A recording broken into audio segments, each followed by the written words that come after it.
İranda baş verən müharibə region ölkələri üçün yalnız hərbi deyil, eyni zamanda iqtisadi baxımdan müəyyən təsirlərə malik ola bilər. Nəzərə alsaq ki, Azərbaycanla İran arasında 2025-ci ildə ticarət dövriyyəsi 644 milyon dollar olub. Bu 2024-cü illə müqayisədə cüzi olaraq azalma deməkdir. 2024-cü ildə bu rəqəm 647 milyon dollar idi. Amma eyni zamanda ticarət dövriyyəsinin strukturuna diqqət etirsək, daha çox İrandan ixal həyata keçirilir. Belə ki, İrandan Azərbaycan ixalı məhz həmin dövrdə 624 milyon dollar olub. Azərbaycan İrana cəmi 20 milyon dolları ixrac həyata keçirir. Bu ona xəbər verir ki, İranla ticarət dövriyyəmizdə İrandan ixal dominantdır və bu təbii ki, İranla ticarət dövriyyəmizdə məhz mənfi saldonun yaranması anlamına gəlir. İranın ticarət dövriyyəmizdə 604 milyon dolları mənfi saldo var. İrandan ixalın strukturuna diqqət etirsək, daha çox ərzaq, beləcə də inşaat materiallarının ixalı həyata keçirilir. İnşaat materialının ixalı xüsusi paya malikdir. Bütövlükdə ticarət dövriyyəsində dəyər ifadəsində daha çox paya malik olan məhsullar məhz inşaat materiallarıdır. Belə ki, inşaat materiallarının ümumi ixalda payı digər İranın ixal edilən məhsullarla müqayisədə yüksək olaraq qalmaqdadır. Eyni zamanda təbii ki, Azərbaycan İrandan bir sıra ərzaq məhsullarını, o cümlədən quru meyvə və bəzi kənd sərvəti məhsullarını ixal edir və bu da təbii ki, İrandan xüsusən də nəzərə alsaq ki, İran məhsullarının satışına həyata keçirilən mağazalar var, onlar birbaşa İrandan ixal edilən ərzaq məhsullarının satışına həyata keçirilir. O baxımdan bir sıra ərzaq məhsulları da İrandan ixal olunur. Amma ümumi ticarət dövriyyəsində İranın payı cəmi 1.3%-dir. İxalda İranın 2.6% payı var. İxracatda payı təbii kiçikdir. Tam rəqəmlə belə ifadə olunmur. Amma bütövlükdə biz baxanda İranda baş verən müharibə Azərbaycan istehlak bazarındakı tarazlığa xüsusi təsir etməyəcək. Çünki ixalda payı yüksək deyil, 2.6%-dir. Ümumi dövriyyədə payı aşağıdır, 1.3% qeyd etdiyimiz kimi. Bu ona xəbər verir ki, Azərbaycanın ticarət dövriyyəsinin xüsusi təsirlərinin olacağı gözlənilmir.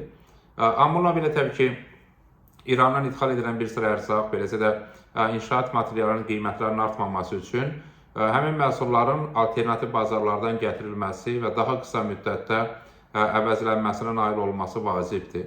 Nəzərə alsaq ki, həmin məhsulların qardaş Türkiyə və ya digər region ölkələrin ixalının həyata keçirilməsi mümkündür.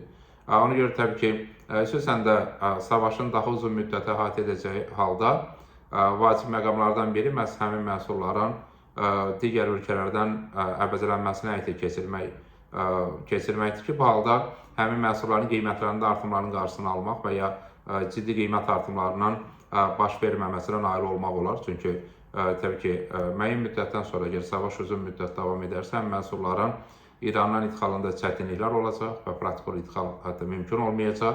Bu halda təbii ki, onların təklifi azalacaq. Ona görə də təklifin azalmaması üçün, yəni bazarda həmin məhsulların qıtlığının yaranmaması üçün digər ölkələrdən həmin məhsulların ixalının həyata keçirilməsi vacibdir.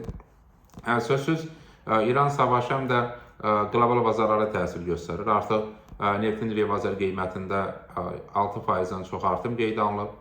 Brent marka neftin qiyməti 80 dollara yaxınlaşır hər bareli.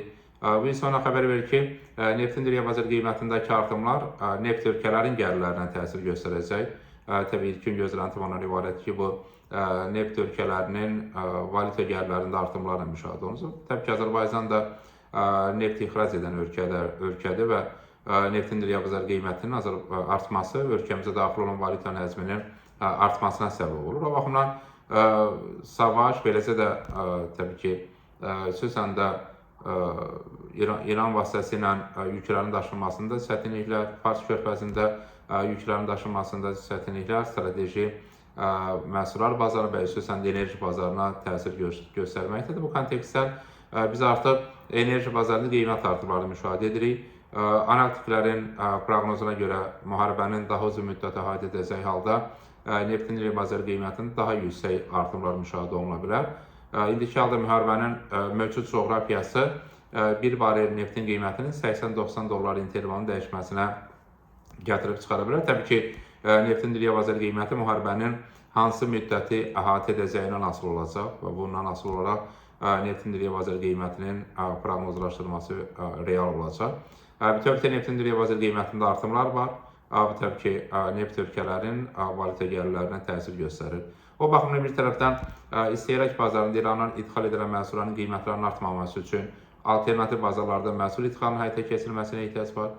Digər tərəfdən isə təbii ki, çox vacib məqamlardan biri ümumiyyətlə həmin məhsulların yerli istehsal hesabına ödənilməsinə nail olmaqdan ibarətdir ki, bütövlükdə xüsusən kənd təsərrüfatı məhsullarının idxalından asılılığın minimumlaşdırılmasına nail olmaq mümkün olsun. Bu kontekstdə İranda baş verən müharibə Azərbaycan istehlak bazarında tarazılığa təsir göstərməyəcək. Çünki qeyd etdiyimiz kimi idxalda və eləcə də ümumi ticarətdə payı, İranın payı çox aşağıdır, yüksək deyil. Amma sözsüz bir sıra konkret məhsullar üzrə də qiymət artımlarının qarşısının alınması üçün alternativ bazarlarda məhsul idxalı vacibdir. Neftin dünya bazar qiymətində artımlar isə Azərbaycan daxil olan valyutanın həcminin artmasına gətirib çıxarır. Amma təbii ki, Azərbaycan bölgədə, regionda sülh və əməkdaşlıqda maraqlıdır və Azərbaycan bütün hallarda strateji məhsulların qiymətinin necə dəyişməsinə asılı olmayaraq regionda sülhü dəstəkləyən ölkədir. O baxımdan təbii ki, Azərbaycan birmənalı şəkildə və rəsmi açıqlamalar da göstərir ki, müharibənin daha qısa müddətdə başa çatmasını və danışıqların sülh yolu ilə davam etdirilməsini tərəfdar olan və dəstəkləyən ölkədir. O baxımdan bizim üçün təbii regionda və eləcə də qonşularımızda sülhün olması vacib məqamlardan hesab olunur və təbii ki, Azərbaycan bu kontekstdə bölgədə sülhü daha yaxından dəstəkləyən ölkələrdən biridir.